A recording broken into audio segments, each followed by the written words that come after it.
But what about the men and women, the lesbian and gay people who didn't want to get married and who, you know, had what we now see or would label as unorthodox lifestyles? What about them? It was a terrible time for anyone who deviated from the heterosexual marital ideal. A woman who was into her 20s and not married, and if she were sexually active, it would smear her as a good woman or a pure woman.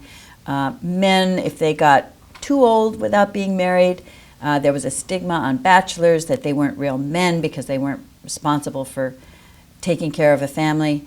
But even worse was the stigma on homosexuality, that not only were you a sexual deviant, which had its own connotations of sickness and danger, but you were potentially a security risk.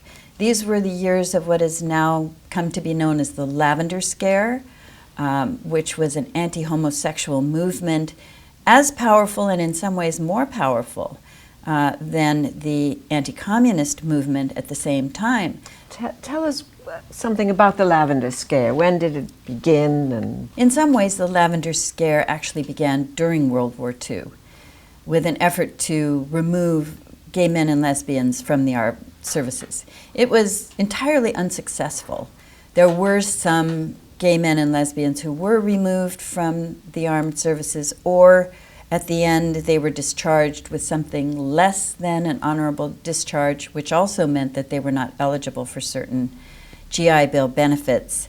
But then after the war, they were considered potential security risks because, according to government officials, they could be blackmailed and threatened with exposure, and therefore they would be motivated to reveal secrets about the United States.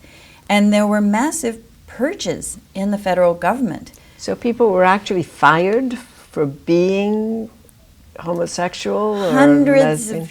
Hundreds of people lost government jobs either for being gay or lesbian or for being suspected of gay or lesbian activities or tendencies. To be suspected was enough to just...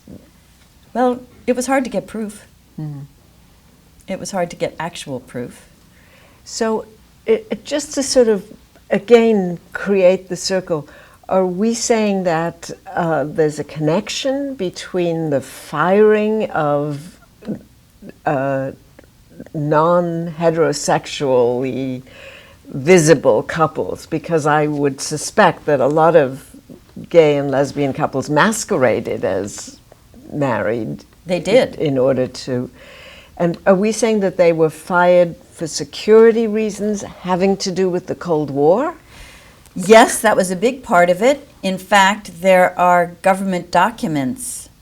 There are these large volumes of government publications with the titles like Perverts in the State Department and Perverts in the government service. And pervert was the official word for a gay man or a lesbian at this time. It was extremely pejorative and extremely devastating.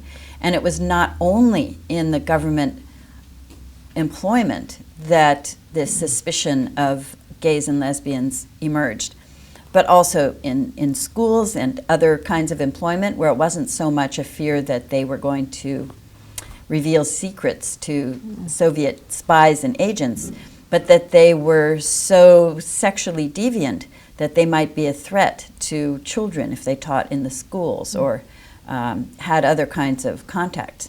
So this was a very, very dangerous and difficult time for gay men and lesbians, and many of them did masquerade as if they were married to heterosexual. There were gay men and lesbians who lived together, but only for the purpose of really creating a kind of closet in the straight world where they could pass. When did the Lavender Scare subside?